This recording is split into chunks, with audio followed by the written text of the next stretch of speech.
Okay, let's talk about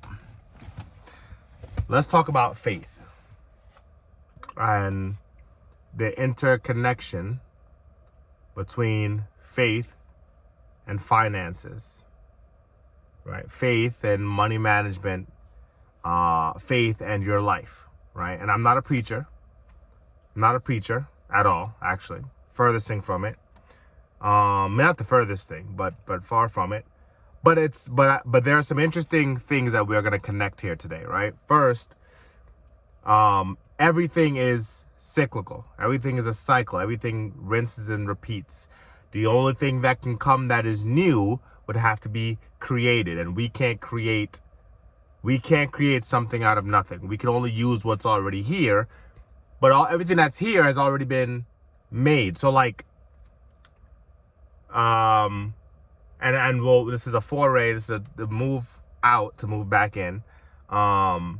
Something like AI. AI is not new. We've just found a way to use it to first almost make it physical, because people need to see it for them to feel like it's real, and they think now that it's physical and that it's real, that it's new. But it's not necessarily new. Everything that exists already happens in nature, right? Creation, medicine, technology, all of it already happens in nature without us doing anything. It will happen. The idea of leverage, right? We can see a crane and think, wow, that's a cool piece of equipment.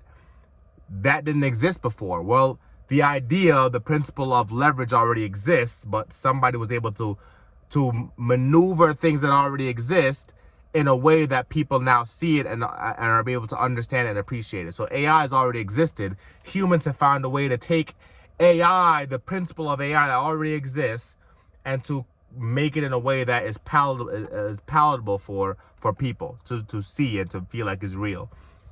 So now we come back.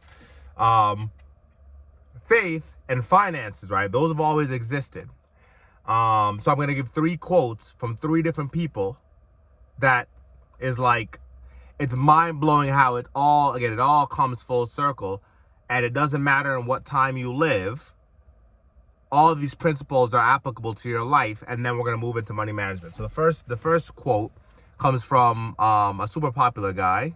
I'm sure you love him, but again, I'm being facetious and joking.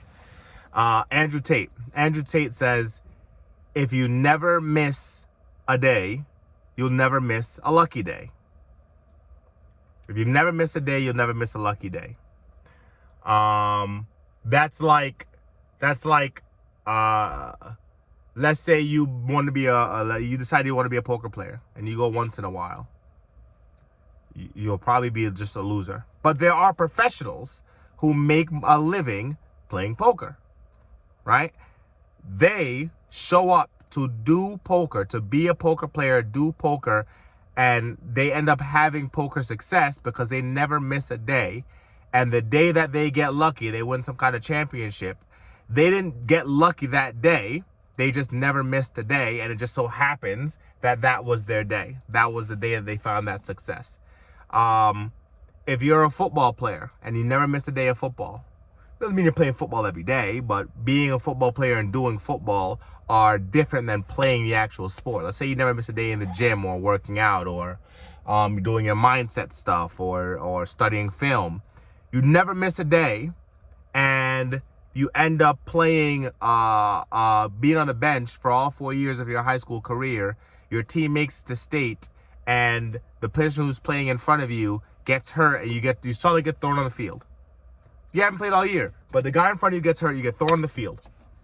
And to this point, you're not showing the coach that you were good enough to play. But you never missed a day. He didn't see that. He didn't know. But you humbly went about your work. You show up, and there's scouts there to watch the guy that was in front of you because he was an all-star, but they didn't know about you. And you step in, and you get a game-winning interception. Take it back for a touchdown. Now, were you just lucky? Everyone's going to think so. But you weren't lucky. You never missed a day. So it looks like you got lucky, but people didn't know that you never missed a day. right? So you don't miss those opportunities when you show up every day.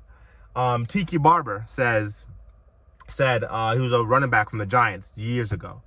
Tiki Barber said, the more I practice, the luckier I get. The more I practice, the luckier I get. Same principle. Now, Andrew Tate, Tiki Barber, 2 different generations, 2 different industries, right? Same principle. The more I practice, the luckier I get. Tiki Barber was a phenomenal running back. Same thing. You watch somebody play a game, you look at like a Michael Jordan. Oh, he was just gifted. I'm sure he was, but he also practiced very hard. He also spent money on his training outside of what the guys were doing at the gym, right? He was one of the first people to like get an outside trainer and work on his skills. Kobe Bryant, same thing. He hits a game-winning shot. Yeah, lucky shot. He just threw it up there. Steph Curry. When Steph Curry comes and walks out in the tunnel and throws a shot up from the tunnel and hits it and score and shoots and makes it, like just to have fun. Wow, lucky shot until he does it again and again and again. Why? Because he probably never misses a day just shooting the ball. That's my assumption. I don't know him, but that's my assumption. Now, I'm going to read from the Bible. Hebrew chapter 11. Now, it doesn't say luck, right? It doesn't say luck, but it speaks on faith, right? And it speaks on faith and seeing, right? Faith is a substance of things hoped for, the evidence of things not seen. So when you talk about luck is something that you don't see, right? It's a result that you hope for, but you don't see. There's a janitor that was a multi-millionaire, and he was a janitor for I don't know how many years, but he continued working, and all he did was he may have accepted, I'm a janitor, but it doesn't mean that I can't do something every day to further my life. So what did he do? He invested every paycheck he invested for the entirety of his career. And if you could look it up, 60 minutes to the story about him and everything. And he became a multi-millionaire because all he did was invest his small wages in index funds and stocks and things of that nature. But he didn't miss a day, right? He did it. His entire career, he did it. And I'm sure he had flat tires. I'm sure he got sick. I'm sure he wanted to take a trip. I'm sure there were things that happened in his life, but he didn't miss a day. And that was probably decades ago, probably a decade or two ago. The janitor. Recently, we found out that there was an investor in Bitcoin, somebody who put $30 into Bitcoin every day for X amount of years. $30. He's a multimillionaire.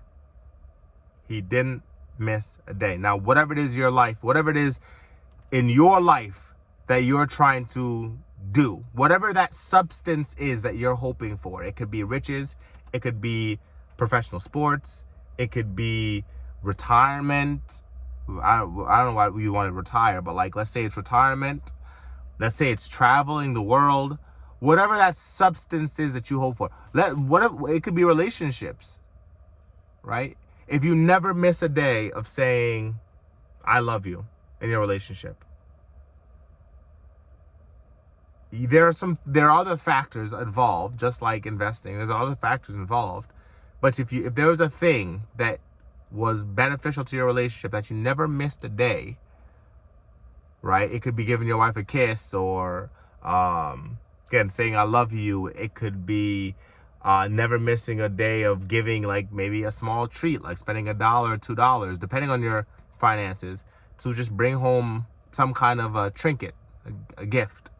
I used to bring my girlfriend a Gatorade and a sandwich, a turkey hash brown sandwich, as often as I could when we were in college. And then there was a time where I would bring like a candy bar, like a Twix or a Snickers home. If you never miss a day, right, the substance you're hoping for will come to you, right? Like the scripture says, Hebrew chapter 11. Now, faith is the substance of things hoped for, the evidence of things not seen. Now, we know the substance that we're hoping for. We know the result.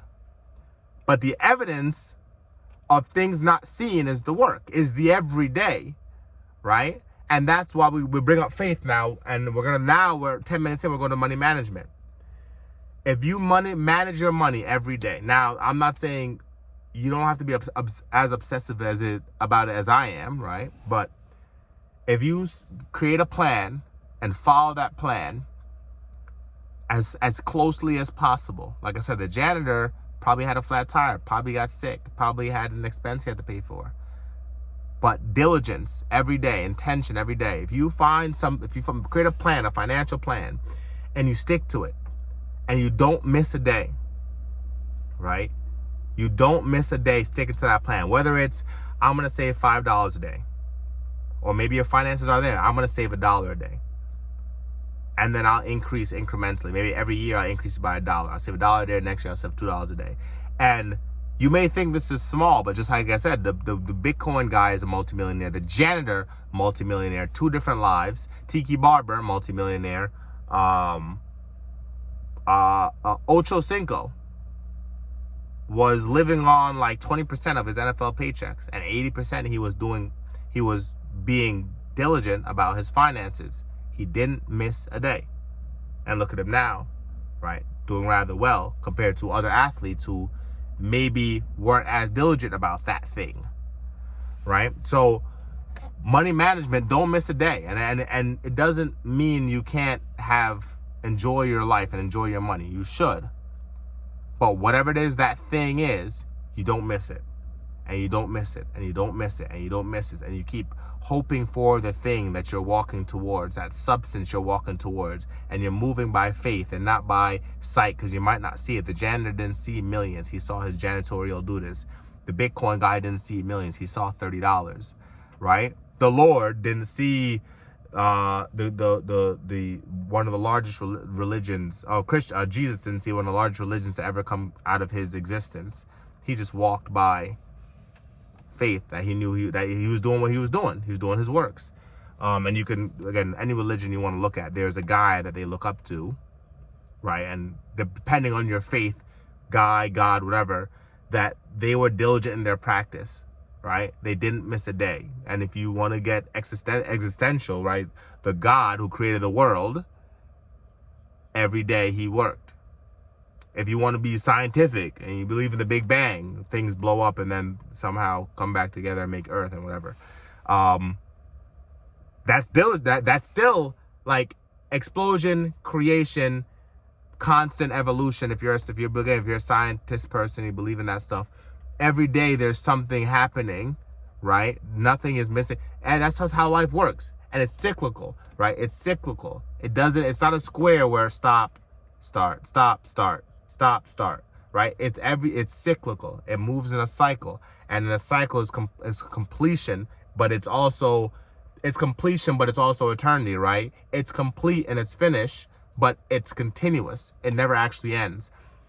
That's how we should look at it. And then we'll talk about money management, even though I spent 1 minute on money management and all this stuff on faith and whatever, what I want you to take away from this is, whatever your financial plan is, whatever your money management plan is, whether you're religious or not, right? I brought up the Bible, right? Religious. I brought up Andrew Tate. Like him or don't like him. I brought up Tiki Barber. All 3 of these things are unrelated, but the principle is the same, right? If you don't miss a day, you'll never miss a lucky day. The more I practice, the luckier I get. And faith is the substance of things hoped for, evidence of things not seen, right? Don't miss a day. Keep moving every day towards whatever goal that is. And even if it's a small incremental step, take the step. Even if you can't take the steps because your feet are being held down by some kind of force of nature, force of just life happening. If you can't step, lean forward, right? Lean forward like the Smooth Criminal Michael Jackson video. And if you can't lean because your entire body is wrapped up, do like Les Brown says. All right, Les Brown said, "You may hold me down, but I'm standing up inside my mind." right? Life may be holding you down, but you are leading forward. You are taking steps forward inside your mind. Okay, and that's it. And that's it for today.